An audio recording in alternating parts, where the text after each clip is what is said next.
વાતો બતાવી સાની સાની અને વાતો બતાવી સાની સાની બોલાવે છે ગુરુ નામી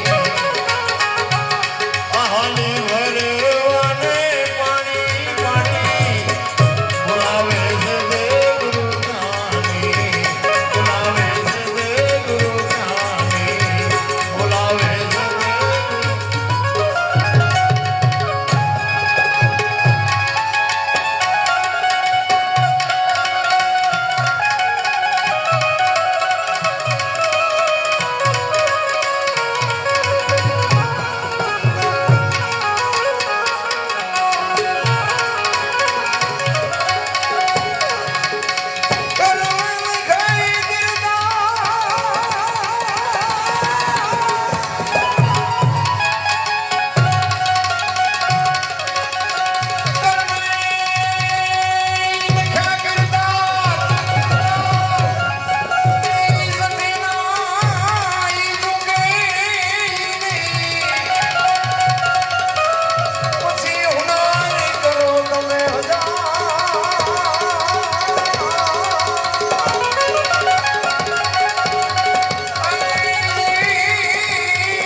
છે ભલે હોય ભગવાન પરાશીના પીપળે કર્મની વાત તમને મને આખી દુનિયા કહે છે કે સારું કરો તો સારું ફળ મળે ને ખરાબ કરો તો ખરાબ ફળ મળે તો હું એમ કહું છું આ ભક્તિ કરે એવડે દુખી છે દુનિયાના બૂસ મારી સુખી છે લ્યો શું સમજવું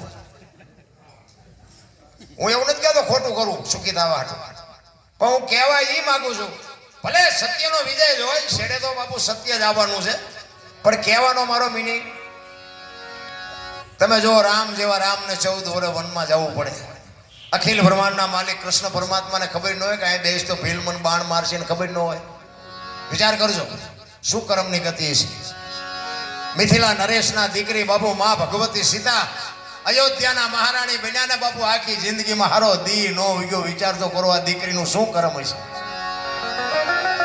અરે દ્રૌપદીના ચીર લૂંટાતા હતા અહીંયા કોણ નહોતું કાળના જડબા ઝાલીને ઉભા રાખે એવા પાંડવો હતા એ દીકરીનો શું ગુનો હતો આખી દુનિયાને ખબર છે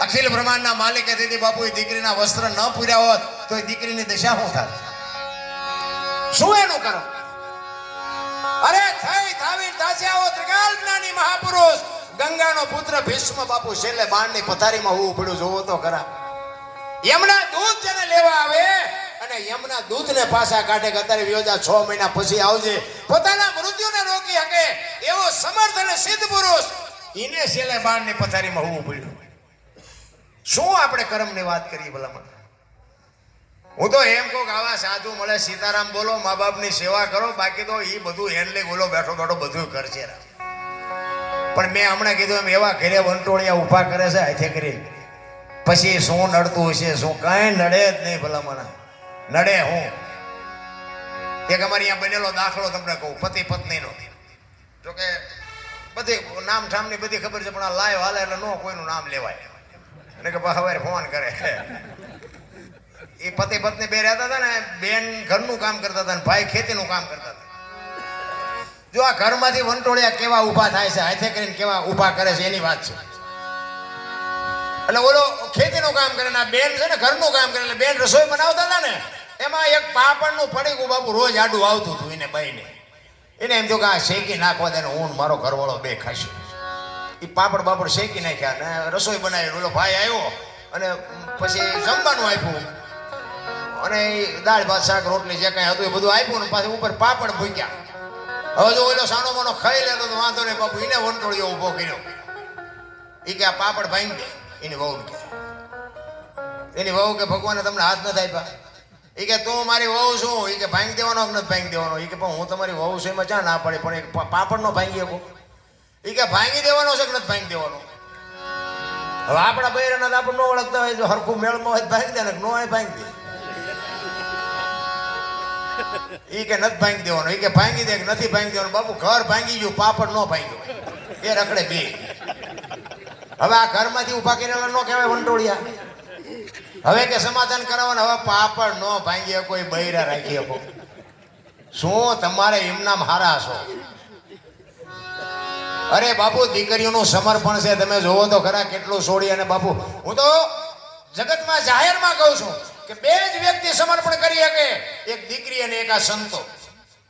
સાધુએ અને દીકરીઓએ જે સમર્પણ કર્યું એ કોઈની તાકાત નથી. અહીંયા તમે લાખ રૂપિયા ઉડાડી દો અને સમર્પણ ન કહેવાય. 18 વર્ષ સુધી બાપના ઘરે દીકરી રહી હોય અને બાપ જેથી લગ્ન કરે ને હરફ કાચડી ઉતારીને ભ્યો જાય એમ દીકરી વહી જાય કે આ ઘર મારું નથી. પછી ભલે દમ સાહેબીમાં ઉછરેલી દીકરી હોય, હારિયામાં જાય, ચોકડીઓ ગાળતી હોય, એનો બાપ ત્યાંથી નીકળે કે બેટા કેમ છે? બાપા અમે બધા મજામાં છીએ બાપુ. 3 દી સુધી અનાજનો દાણો પેટમાં ન નાખ્યો હોય તો એ દીકરીઓએ કોઈ દી ફરિયાદ ન કરી કે મારી હાવું આમ કે મારી જેઠાણી આમ. ઈ દીકરી એને સમર્પણ કહેવાય. અને એક આ સાધુની ઝૂંપડીએ તમે એમ કહો બાપુ મારે આ જોઈશ કે ઉપાય જલારામ નહીં આવ્યો કે બૈરું. બાપુ અખતરો ન કરતા તો વાત કરું છું. જલારામ બાપાએ બાપુ બૈરું આપ્યું. આ કેવડી વાત. આ તો આપણે બેરા થઈ ગયા ને આપણને કઈ રહેતું નથી. નકા વાત નાની કહેવાય. સગાળ સાહેબ દીકરો કાપ્યો આ વાત કોઈ નાની એવી છે? એક આપણે તો બટકું રોટલો ન આપીએ કે તો બાપુ આ દીકરાની શ્યાં જઈને વાતો કરી ભલામણ. ક્યાંક તો બાપુ છે ને અમને એમ થાય કે અમારે વાતો કેમ કરવી? સમર્પણ બાપુ દીકરી કરી શકે, એક સંત કરી શકે, બાકી કોઈની તાકાત નથી. નારાયણ માં છે ને બાપુ. હું તો દીકરીઓને કહું જ્યાં ધર્મ ધ્રુજો જ્યાં પુરુષ નથી પૂગી ગયો ને ત્યાં દેશની આબરૂ બાપુ દીકરીઓએ રાખી છે. તમે કહો તો હવાર સુધી તમને દાખલા આપો. રામચંદ્ર પરમાત્મા વનમાં ગયા ને વનવાસ રામજીને હતો, સીતાજીને નહોતો. પણ તોય બાપુ એને કીધું કાલ મારા નામનો કેડો પાડી દે દુનિયા કે ધણીને સુખમાં સાથ દેવાય દુઃખમાં ન દેવાય. બાપુ સીતાજી 14 વર્ષ ભાટક્યા રામ હારે. દીકરીઓના સમર્પણ છે ભલામણ. જ્યાં ધર્મ ધ્રુજો સગાસાની ઝૂંપડી આવ્યો, દીકરો કપાયો અને પછી વાત લાંબી છે ટૂંકામાં કહું. દીકરો કપાવ્યા પછી કહે છે હવે તમે વાંજ્યા થઈ ગયા, હવે મારે ખાવું નથી. થાળી ઠેબો મારીને ઊભો થયો ને તેથી સગાસા ભાંગીને ભૂકો થઈ ગયા ને ચંગાવતી બાપુ ઊભી થઈ હો તેથી વાણિયાની દીકરીએ સગાસાને કહે છે કે હવે તમે બેસી જાઓ, ઈ બાવાનું હું સંભાળી લઈશ, હવે તમે બેસી જાઓ, તમારું હવે કામ નથી, બેસી જાઓ. અને આમ ખડકી આટી કરીને કીધું કે હે બાપુ બેસી જાઓ, જેમ્યા વગર નથી જવાનું. એ કે પણ તમારે તમારે બીજો દીકરો જોઈ છે, બીજું હું છે, બેસી જાઓ. મારા બાપ અને રણચંડી બને ને પછી હારા ઝૂકી જાય એટલે કહું છું ઘરે હોય ને તો હાસવી લઈ ગયો. અડધે પૂગ્યા પછી મેળ નહીં પડે ક્યાંય. ઈ જગાવતી સાધુને કહે છે કે બાપ જાણી તને કહું છું બાવા, મારા પેટ છે મહિના 5 આશરો સીતારામનો, આ કોઈ નો જાય નિરાશ. હવે બેઠો થઈશું માં બાવા, તને જમ્યા વિના નહીં દઉં જવા. મારા પેટમાં 5 મહિનાનો ગર્ભ છે ને એ ફાડીને રાંધીને તને ખવડાવું છું. ચાજી અમને ઓળખ. આમ કટાર કરીને અખિલ બ્રહ્માંડનો માલિક ચોંટી ગયો. બસ કર માં, બસ કર. તેથી દીકરી આગળ થઈ હતી. ભલા માણા કોની પાસે વાતો કરી નથી. દીકરા લગ્ન થાય પછી વહુ આવે ને આમ